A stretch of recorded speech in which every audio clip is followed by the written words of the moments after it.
Morning. Today is Thursday. It is 2:49 in the morning. We're doing an upper day. Today is upper C. I always like to start my workouts with chest. My chest is the least developed muscle. Therefore, we're going to train it first. We don't want any psychological fatigue to build up during our lift, so we're just going to get chest out of the way right away when we're fresh. I want my bench press to get stronger, so I'm going to be doing bench pressing. I don't want to do too much though. I want to do just as much as my body will allow me to do. So I'm going to do a flat dumbbell bench to start my workout. So the way I warm up is pretty basic. I'm going to do like 3 reps of 50% load just to warm up. And then I'm going to slowly bring the weight up a little bit. 2 more warm-up reps, very low weight. So I just increased my weight by 15 pounds. I'll do 2 reps now.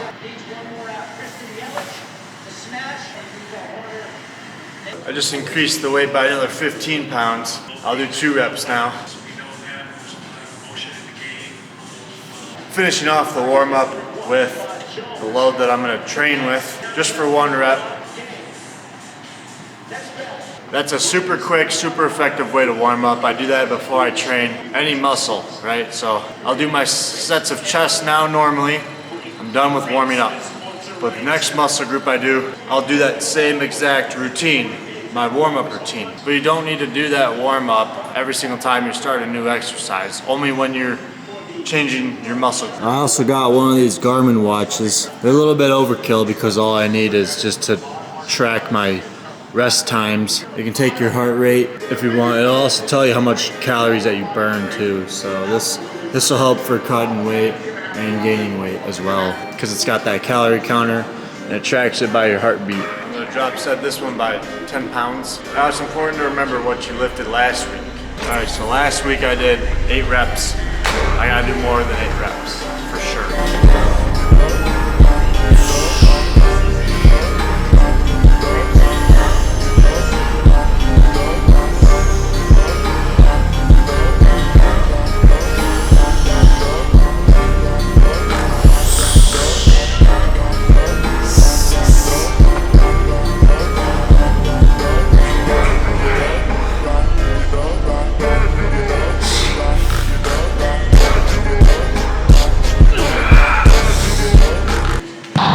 Now when you drop set, you should try to get around the same amount of reps you got with your initial weight. For both sets, you should stay in the hypertrophy range of 6 to 12 if you're trying to build muscle.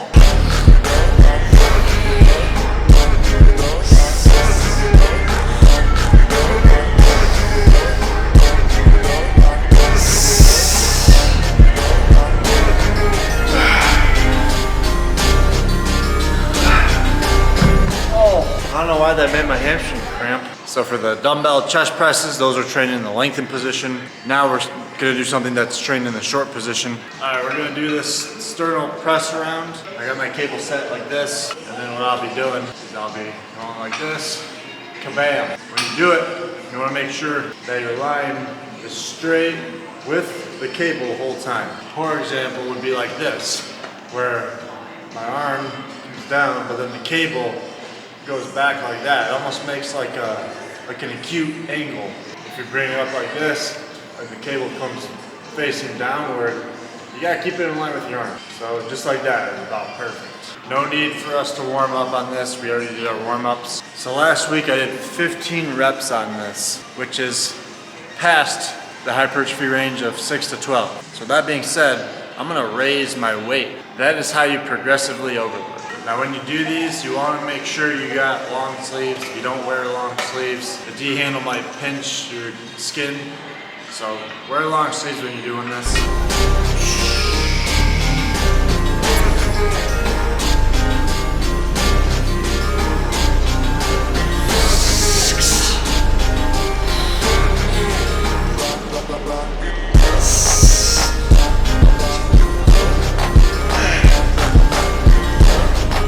Make sure you do it for both arms. When I do them, I like to put my hand right on my chest, just to feel for that activation. Squeeze the muscle while you're doing the whole movement. It helps with mind-muscle connection. So for unilateral movements, I did my right arm first on that machine, and then I did my left arm. I did my left arm. Now I'm gonna set my timer for 4 minutes each set. The time varies on person to person. What works best for time? My body responds pretty well when I take rests between 4 minutes to 7 minutes. And it's not like I'm staying in here for super long when I do that, because my volume is lowered and I'm doing my drop sets, but I do about 3 exercises per muscle group, 1 drop set each. That's enough time for just 1 good set. If I'm doing upper days, I'm training 3 muscles for all my upper body. I'm here for about an hour and a half to 2 hours. It doesn't have to be that long for you though. Just think I'm doing 3 sets for biceps, triceps, shoulders, chest, back. You don't have to do it like that. If you're training push-pull legs, you can easily cut that time in half. All right, so we're on to the chest press machine. When you're doing your workouts, you want to do, well, what I do, what works best for me is when I train 1 in the lengthen position, 1 in the mid position, 1 in short. However, chest trains best in the lengthen position. So it's all right to throw in another lengthen position movement. You want to make sure you got your hands in line with your pecs when you're doing this one. So like, boom, that. Because just think, if you were to move your seat up more, you'd be down here, right? That's ligament work right there too. That's getting your ligaments involved, right? Because you're not flexing your chest as much. I can just feel it in my ligaments when I do that. You're still training your muscle when you do that, but you're just getting less muscle involved, and you're just getting more joints involved with it. It's not worth it. So just do it right. Too high is also too much. Looks like I'm doing a face pull. And then you even got this little thing that'll help you bring it backwards or forward. So if it doesn't feel right, it probably isn't. Last week I did 7 reps. So today I'm gonna go for 8, 9, 10, 11, 12. It don't matter. As long as you're having more reps every week.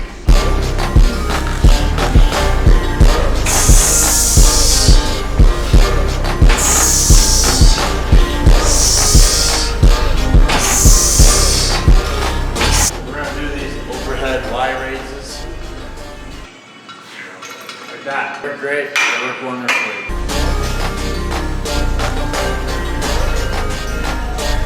All right, those Y raises we're training the short position. So now we got to train something in the lengthen position. So we're gonna do these kinds of lateral raises where we go like this. So what we're gonna do is we're gonna bring this down to our knee. And then you can stand pretty close to the machine just so your elbow is like touching the cable. And then when you do it, it's training in the lengthen position. You don't want a dead stop there though. So we'll actually take a step back, just so we're like this. If I get any closer, it's gonna hit. So this is our furthest length that we're gonna be from the bar, from the machine. Last week I did 14 reps, so we're gonna move the weight up, and we're gonna get as much as we can.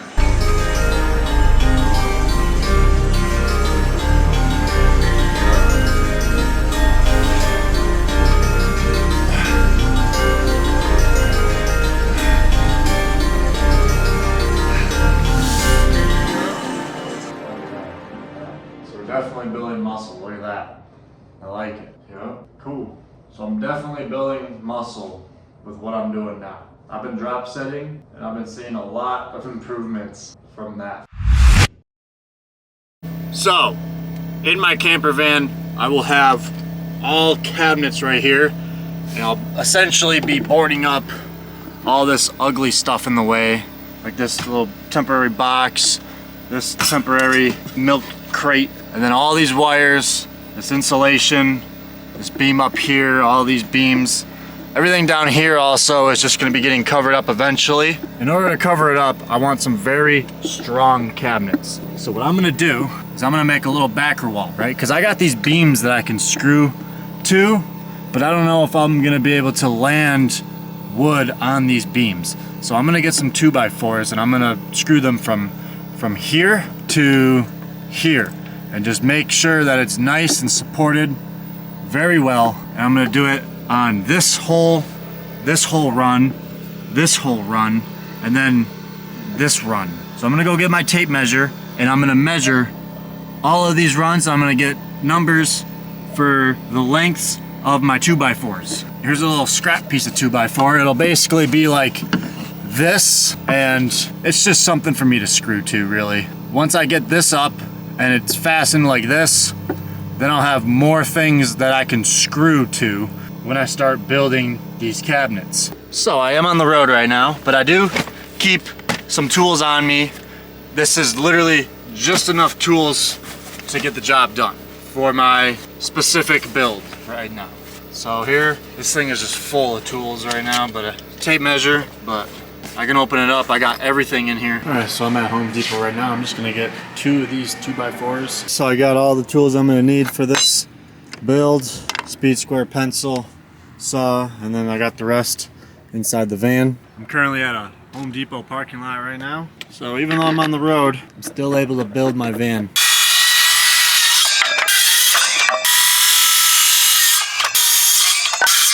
All right, since they're all cut, I even marked them. So A, top. That's really only for me to know, but I know exactly where it goes. This is A, this is B, and that's C. So yeah, it doesn't matter. However, what is gonna matter is I got, when you pull on this, when you pull on this insulation, you have a little piece of revealing metal, like a little flange that sticks out, and it won't make my board flush when I pull it up here like this. Now I'm not flush to this beam. I got about 3/8 of an inch. So what I'm gonna do is, so I'll just mark it with my pencil. Now that I got the mark, so this is the width of the beam. This is how much we're not flush by. So I'm gonna cut this off, and then even though I put it up this way and marked it from here, I can just still cut this off and then flip it, and then it should pop into play. But what I also need to do is I also need to mark how far that flange comes out, which I can just kind of eyeball it. So like that. Now, what I can do is I can just do this and just kind of half-ass it like that. So now all of this has to come out. Boom. All of this has to come out. Same with this. This is all framing, so it doesn't need to look perfect. No one's ever gonna see this. However, it needs to be framed correctly. So same thing on this side. This is how much we got flushed. It's not a straight line though, so I'll make it straighter by doing my little finger trick like that. And then this is about the size, so from here to here is about the size of my finger knuckle, which is an inch. So I'll just do the same thing on this side. I'll add a little bit because it looks a little thicker. And I'll just do that on every board before I install it, is I'll make those lines, and it needs to be flush with my beam.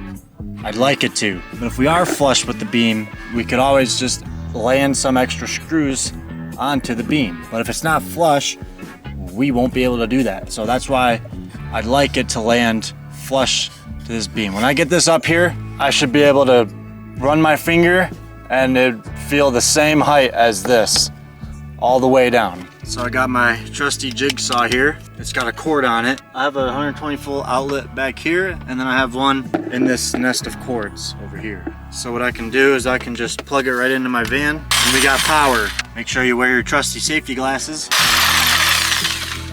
That cuts surprisingly better than I thought.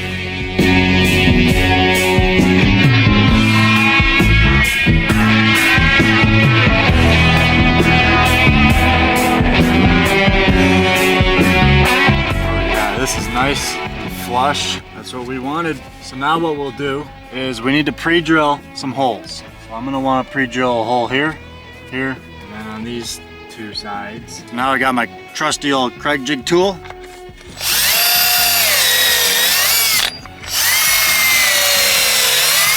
Just like that. So I only got wood screws. I might need to change to metal screws. Good thing I'm in a Home Depot parking lot.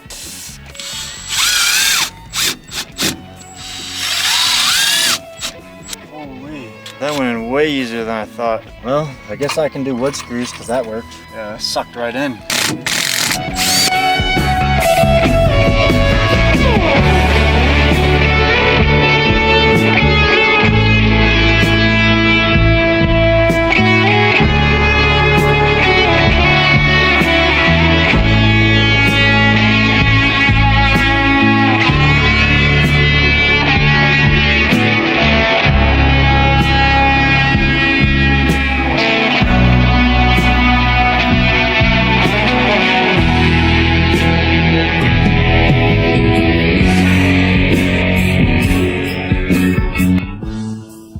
So I got this run finished.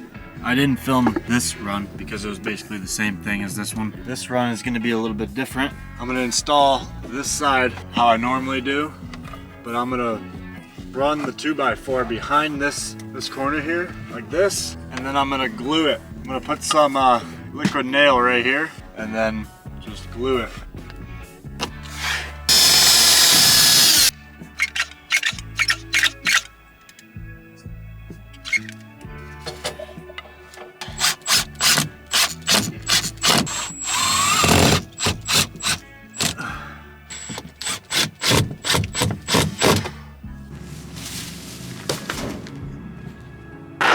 Alright, so it's the end of the night.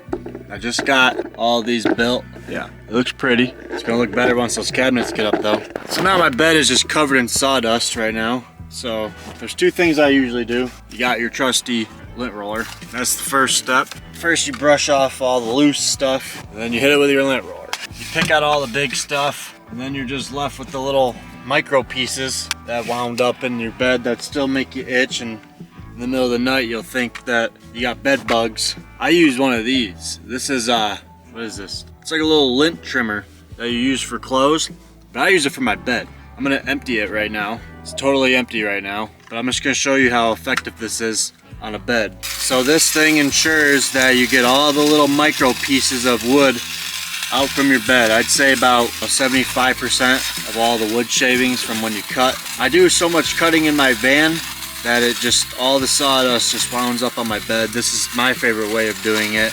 You don't want to spend too much time, but at the same time, you want to make sure that you get it all. Now that we're done, look at how much we got from that. All you can see in these little particle pieces, all the sawdust and the lint that we're picking up. So yeah, this thing is awesome.